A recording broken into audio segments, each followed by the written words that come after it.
법무법인 화담과 함께하는 화담TV, 안녕하세요, 유지은입니다. 그리고 언제나 이곳을 든든하게 지켜주시는 두 분 바로 소개해드릴게요. 정홍철 변호사님 그리고 신유진 변호사님. 네, 안녕하세요. 네, 두 분 반갑습니다.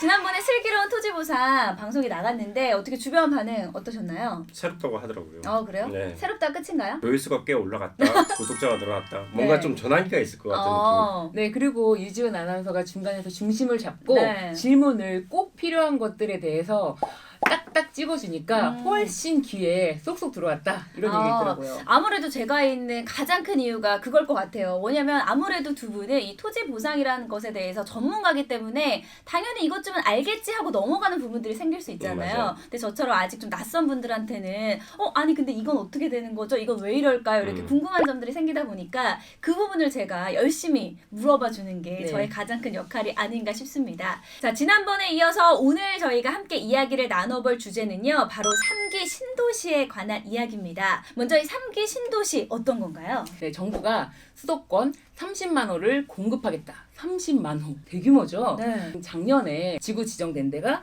남양주 왕숙, 하남 교산, 인천 계양, 그리고 과천. 그리고 올해 상반기까지 지구 지정을 하겠다는 곳이 고양 창릉, 그리고 부천 대장지구가 있습니다.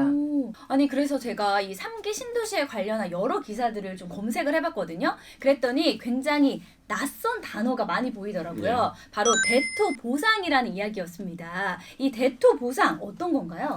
실제 상기 신도시가 되면서 걱정하는 거는 부동산 가격을 잡겠다는 취지에서 공급을 늘리겠다는 취지인데, 거기에서 보상이 되고 나면 그 보상금이 다시 시장으로 나오면 부동산 가격이 다시 올라갈 가능성이 있다. 보상금을 주어질 때 돈으로 주지 않고 토지로 주겠다. 이 토지는 나중에 신도시가 만들어지고 나서 그 신도시에 있는 토지를 공급해 주겠다는 거예요. 네. 실제로 가격은 거의 분양가하고 거의 비슷해요. 아. 그래서 5억을 만약에 내가 보상금을 받으면 5억을 돈으로 받지 않고 나중에 여기가 신도시가 개발되고 나서 5억에 상당하는 땅으로 받겠다는 게 대토의 원칙이에요. 정부가 정책적으로 이 현금이 나오지 않고 이 부분을 물건으로, 토지로 보상해주자, 이런 정책을 내놓은 거죠. 그래서 거기 원래 살고 있던 그 원주민들이 다시 그 지역에 재정착할 수 있는 그 재정착률을 높이거나 아니면은 사실상의 개발 이익을 원주민에게 주자, 이런 취지인데, 한편으로는 이 대토가 정책적으로 이 현금이 나오지 않도록 막는 부분이 있기 때문에 많은 보완책을 정부가 계속 내놓고 있어요.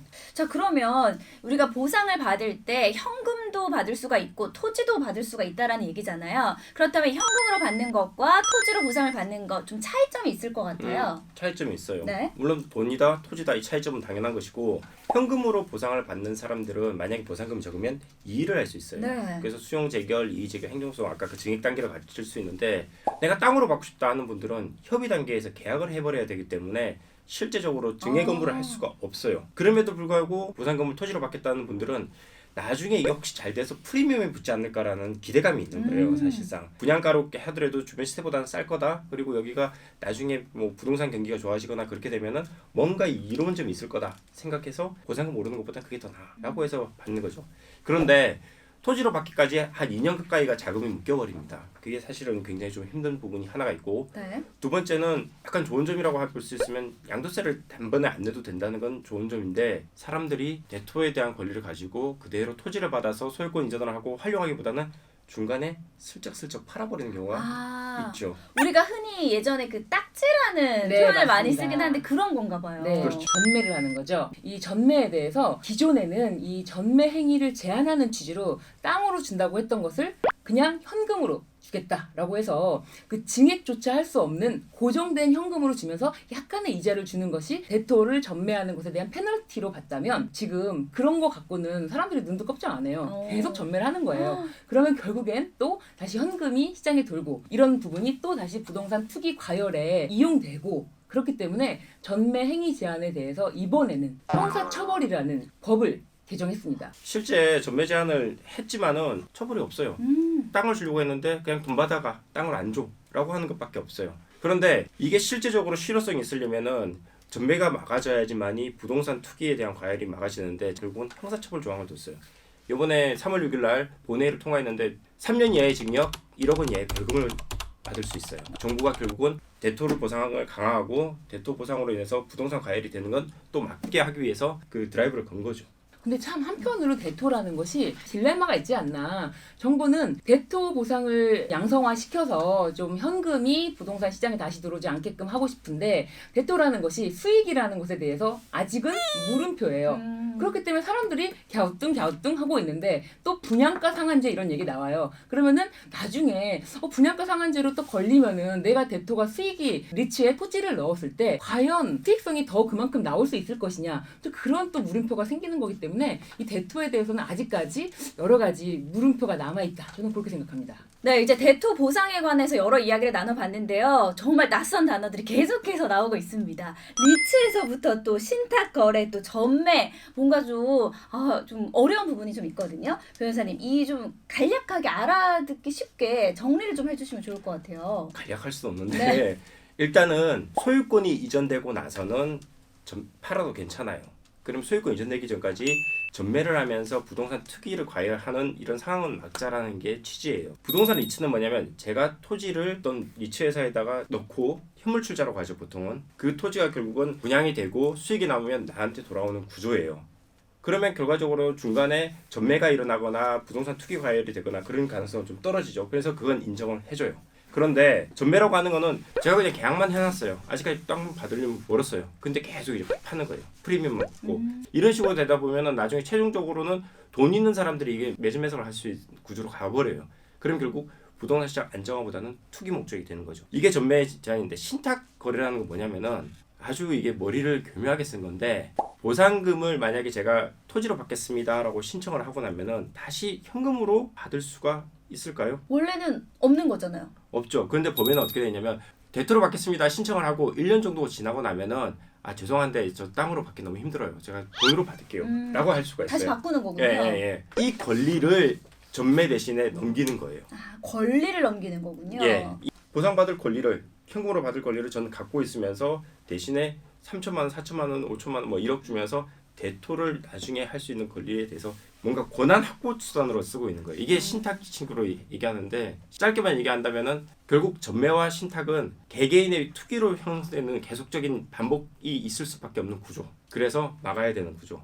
하지만은 리츠는 최종적으로 분양을 하고 끝내기 때문에 그 부분에서는 투기로 이어질 가능성이 떨어지기 때문에 리츠는 장려하는 구조. 이렇게 보시면 돼요. 네, 이제 3기 신도시와 관련해서 이 대토 보상에 대해서 저희가 좀 이야기를 나눠봤는데요. 뭐 어떤 차이점들도 살펴보고 또 대토 보상에서 나올 수 있는 뭐 신탁 거래 금지라든지 전매 제한이라든지 또 리츠까지 많은 이야기 나눠봤거든요. 근데 이런 이야기를 토대로 봤을 때 우리 변호사님 생각하시기에는 만약 지금 현재 갖고 있는 토지 소유자다라고 생각을 한다면 대토 보상 신청하실 것 같으세요?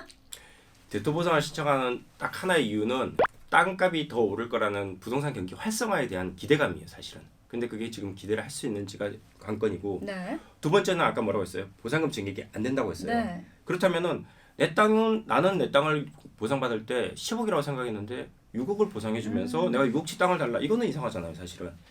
실제로 대토가 활성화시키겠다 정부가 생각한다면은 보상 금액을 현실화시켜야 돼요. 그렇지 않으면 대토 활성화는 사실은 물 건너 갔다고 볼 수 있을 정도로 요원한 거 될 수밖에 없어요. 내 땅이 10억인데 6억 보상해주면서 6억씩 땅을 줄게? 누가 해요 그걸? 그러니 실제로는 대토를 활성화시키기 위해서는 현실적인 보상가를 만들어야 되고 그 다음에 두 번째 부동산 경기 활성화에 대한 기대감이 있어야 된다. 근데 지금 보상금이 적절하게 나올 가능성은 떨어지고 부동산 경기에 대한 활성화에 대한 기대도 사실은 미지수예요. 그래서 저 같으면은 뭐 제가 이거 토지 보상을 해서가 아니라 증액을 하겠습니다. 증액하는 쪽으로 가서 보상금 더 받겠어요. 네, 우리 신유진 변호사는요?